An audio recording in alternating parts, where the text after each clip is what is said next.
Well, hello, my fellow patriots. It has finally dawned on me that there is going to be no avoiding a war in this country. I want so much to not have to fight a civil war. I want so much to have freedom and liberty. But I do realize that freedom and liberty do come at a cost. And that cost is eternal vigilance. Well, we stopped being vigilant as a society, as a people, a long time ago. And we, now, the children of those people who stopped being vigilant and taught us to not be vigilant, are paying the price. We are paying the price in a police state where you can be arrested for dancing at the Thomas Jefferson Memorial in Washington, D.C., where you can be arrested for singing or speaking your mind at places that other people don't like you speaking at. You have to ask permission to protest and to speak and to demonstrate and to express yourself, to exercise your freedoms, your liberty. You have to get permission from these governments to do all of these things. We must have permission to own firearms. We cannot buy a firearm without submitting to their intrusive background checks, and this is all to condition us. We talk about concealed carry permits. Well, I live in a state where if you open carry, it's completely legal. And if you conceal carry without permission from the government, you are committing a crime. Well, I have a real problem with that because the right to keep, that means to own, and bear, that means to carry arms, shall not be infringed. And the supremacy clause in the Constitution means that all of the Constitution, every provision in the Constitution, supersedes every law in every state. States cannot make illegal speech, nor can they infringe on the rights of people's speech, or expression, or practice of religion, or the right to keep and bear arms. They can't violate your Fourth Amendment rights, your Fifth Amendment rights, but they do all the time. And we are fighting right now a losing battle, meaning the battle where they set the rules, the democratic battle, the one of votes and of popular opinion. Well, if liberty was always subject to popular opinion, it wouldn't be liberty, now would it? You know, there's a lot of people out there who completely disagree with homosexuality, and so they're willing to see homosexuals lose their rights. Well, I'm not. I'm not willing to see homosexuals lose their rights. I'm not willing to see people who I may not agree with lose their rights to exercise their liberties. But I also don't agree with selling out my fellow Americans to have a world that I think is safe. It's not fair to them. Now, we as Americans, we can protect ourselves. And if somebody has declared war on us and is coming trying to hurt us, we need to be able to defend ourselves. But this does not mean that we should turn our country into a police state so that we can preemptively prevent these crimes from taking place. You know, you can't always protect everybody all the time. And if you could, we'd all be in jail. It would be a prison. We would turn the nation into a prison nation. Because that's the only real way to truly protect people. And even then, do you ever notice how people do drugs in jail? People get shanked in jail? I mean, it's no different than out on the outside, except that they just do it in different ways. You cannot protect people from other people. You can't. People have to protect themselves. And you have to create laws that say, if you hurt these other people, if you violate their rights, you will be punished. That's the most we can do. But we have a lot of nanny staters, we have a lot of statists, and a lot of liberals, most liberals in fact, who want to control the way we think, the way we behave, the way we are. You know, so many people believe the lie that liberals don't want to control our moral behavior. They just want to control our economic behavior. But this is not true. Liberals, just as much as conservatives, love the idea of making people behave in a moral fashion that is acceptable to them. What do you think political correctness is? That is the equivalent of conservatives wanting to outlaw sodomy, or wanting to outlaw homosexual behavior or homosexual marriage, you know? And then the liberals, they want to outlaw bigotry. They want to outlaw racism. They want to, liberals, they want to basically say, look, we want to classify all of these things that we don't like as hate crimes. Conservatives and liberals in their current political configuration are both evil sons of bitches who are going to destroy this country.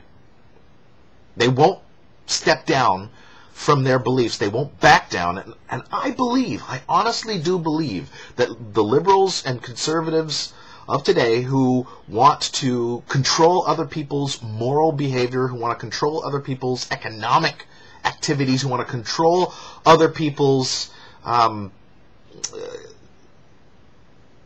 career decisions by saying, well, we require 12 years of school and a license to be able to do this line of work.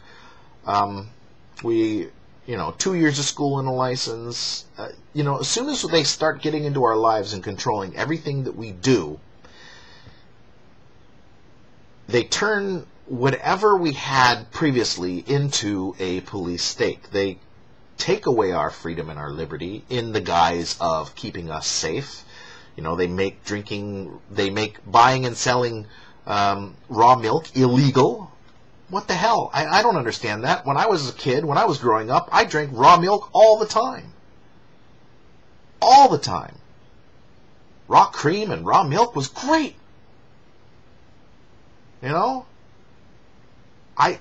I milked the damn cows. But we also sold it in gallon jars to our neighbors. Now that's illegal. Now they would raid. If we had a store, they might come in their full SWAT gear and raid it. Guns drawn, because I'm selling milk. There are countless other examples in this country to show that it's over. I just got done with a long conversation of this liberal telling me, we're not going to allow you to take our rights from us. We're not going to allow you to violently overthrow this country and take away our rights. Well, what rights are those? The right to confiscate my wealth to redistribute to whoever you see fit? The right to enslave me for a portion of the year so that you can support your moral causes? The right to enslave me for a portion of the year so you can create war on other countries without actually legally declaring war? What rights are you talking about? Because seriously, what rights, and how do you define a right? Healthcare? Taking money from me to provide for somebody else's healthcare? What right is that? A right cannot exist if it simultaneously must impose requirements on your neighbors other than that of non-interference. If you require economic activity from your neighbors, if you require physical labor from your neighbors So your right can be given to you. If your right happens to be the product of the product of somebody else's labor, it's no longer a right. It is a good. It is a service to be given to you at the behest of the person who's giving it. If they choose to give it to you for free, that's their choice. But you can't extract it from them. It's not right. That's not a right. You either create them, you either turn them into slaves, or you turn the rest of us into slaves so that you can pay them. But that's just removing the slavery once over. Why don't you just enslave the doctors and say they have to treat everybody no matter what? No pay. No. We'll give you a stipend of $2,500 a month. That's it. The government gives every doctor a stipend of $2,500 a month. They can do with that what they will, but they must treat everybody at any time, anywhere. They are slaves to the system. If you want to be a doctor, you must treat everybody. Why not do that? I know a lot of liberals think, hey, that's a good idea. Yeah, let's do that. God. This liberal I was having a conversation with said, if we try to take away their rights to health care and their rights to Social Security and their rights to Medicare and their rights to all of these other things that are truly enslaving their neighbors, that they will take up arms against us. Well, I told them, you see, all we're asking is that you leave us alone. All we are asking is that you leave us to our property and our liberty. That you don't use force, violence, or other forms of coercion or fraud to take things from us. That it's not your right. That just because the Constitution gave limited powers to Congress to raise funds to pay certain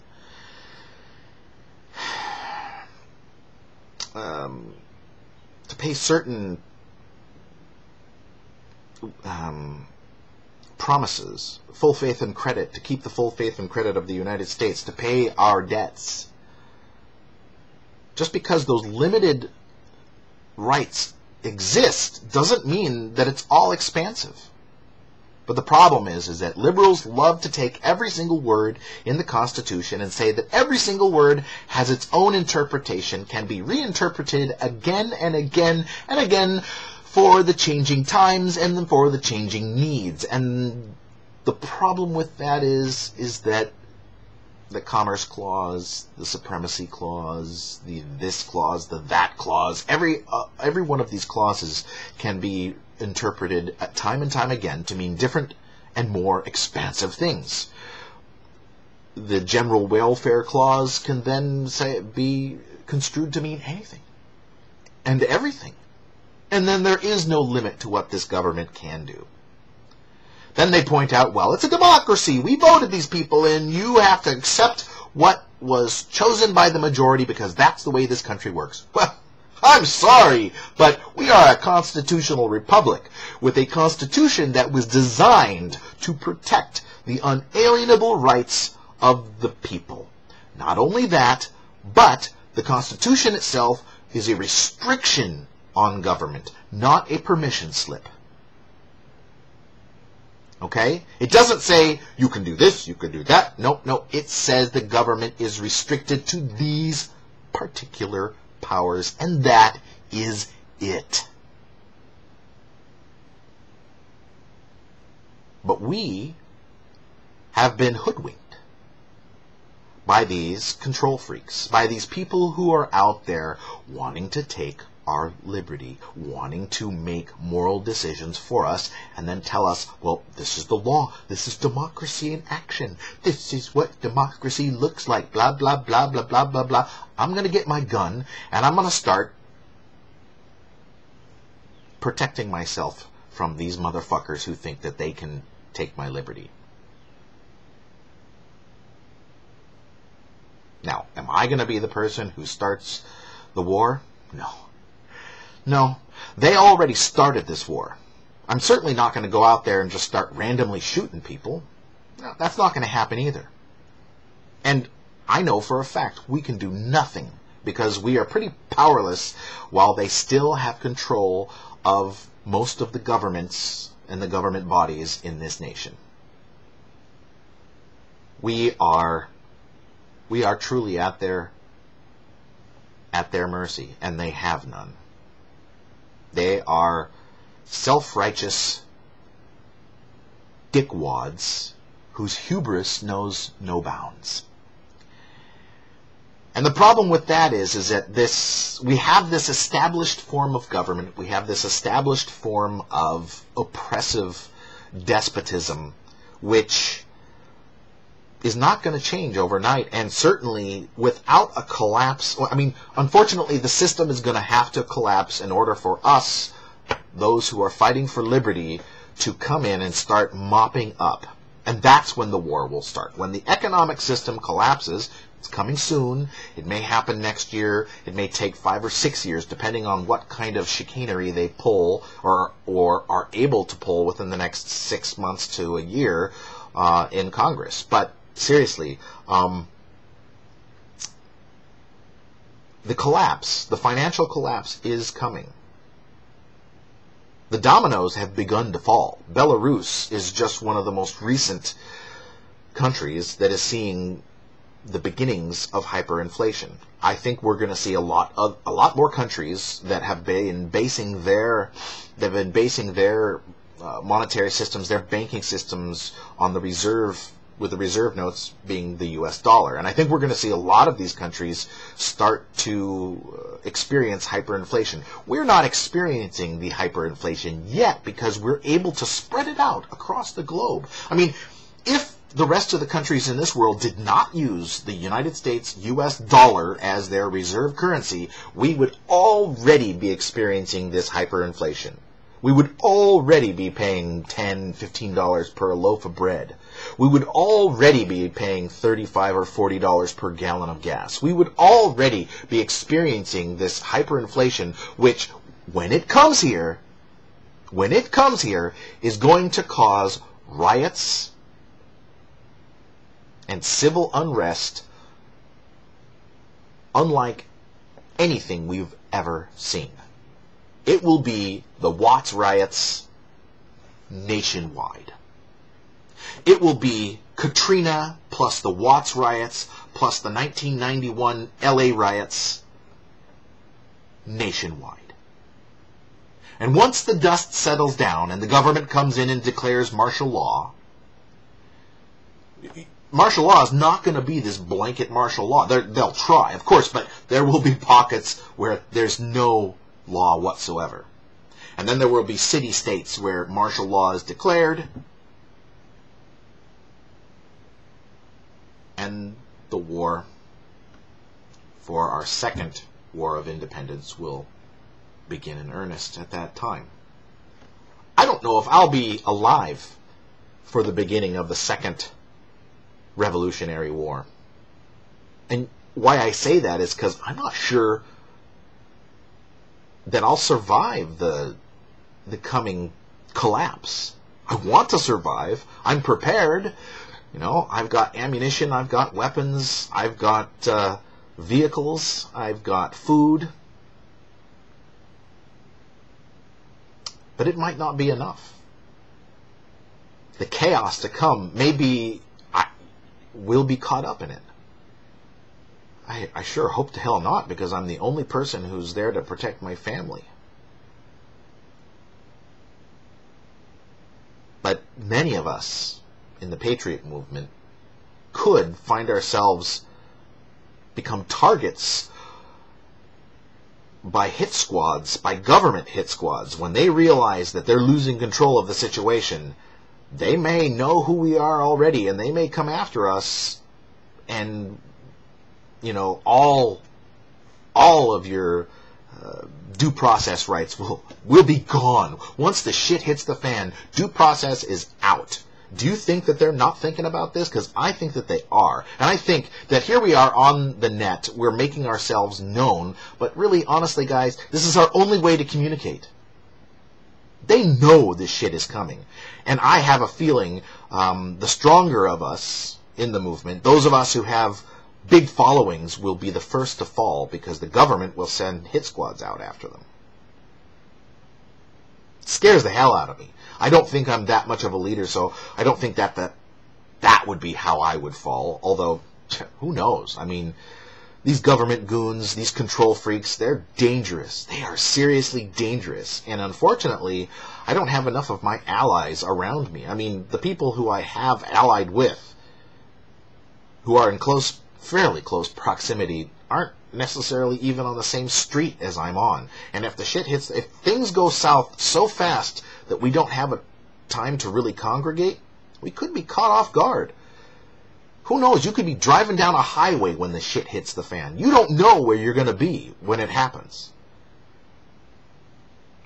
It could happen very slowly. We could be seeing it happening right now, but we're just not really able to recognize it because it's happening so slowly. And then again, it may not be happening at all right now, and it may just happen in an instant, like that.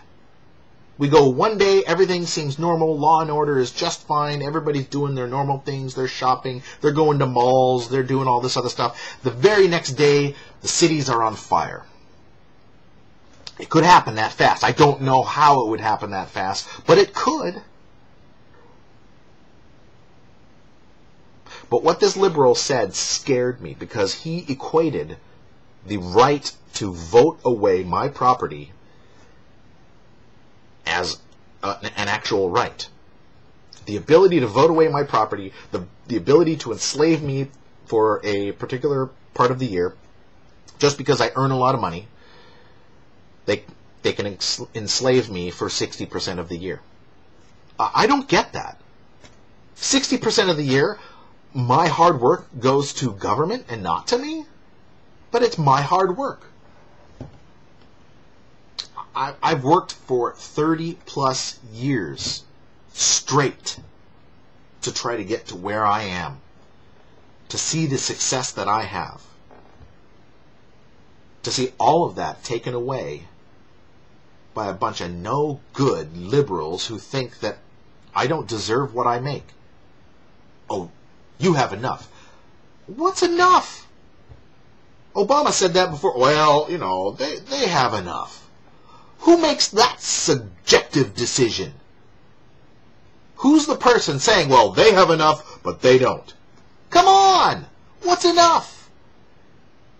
It's subjective. It's opinion. And it's all bullshit. But the fact of the matter is that they will fight. They will take up arms. But luckily for us, they're a bunch of fucking pussies, and most of them can't shoot worth a damn. But they do have one thing on their side that we are going to have a hard time overcoming, and that is they have the government thugs on their side. They have the pansy-ass liberals side with they hire the thugs. This is how communism worked so well. In terms of it worked, and it worked for a long time, because the pansy-ass liberals with their highfalutin utopian ideas get together with those who can enforce these rules and laws. Eventually, those who can enforce the rules and laws kill the pansy-ass liberals, and it just becomes a totalitarian dictatorship. But the pansy-ass liberals never see it coming because they are a bunch of fucking idiots. So we have the same pansy-ass liberals in this country who will take up arms against you. Oh, yes, we will. Yeah, and you'll die quickly, either at our hands or if you win, which I don't think you will in this country, because guess what? Unlike Russia of 1919 era, 1918 era, unlike Russia of 100 years ago, we have a very armed and a very independent thinking populace in terms of the people out there who truly do believe in liberty. Now, there are a lot of people whose eyes have been clouded over by all this legal mumbo-jumbo and all of this double talk, but as soon as the liberal fascists try to start implementing all of this crap that they're doing, and the conservative fascists who are on their side agree with them in this police state kind of crap that's going on, as soon as it starts getting pushed down our throats, the American populace who are liberty-minded, who just don't see it yet, they will fight back. And if you don't think that they will fight back, if you think that we will be pushovers, that we're all just a bunch of, mealy-mouthed or isolationist survivalists like the people who were in Mount Carmel, the Waco massacre that happened, think again. Because instead of just 76 of us, you're going to be facing thousands, tens of thousands, and possibly even millions of us. All of us very well armed, all of us very good shots, and all of us who have had some form of military training. All of us who have at one time or another served in the United States military.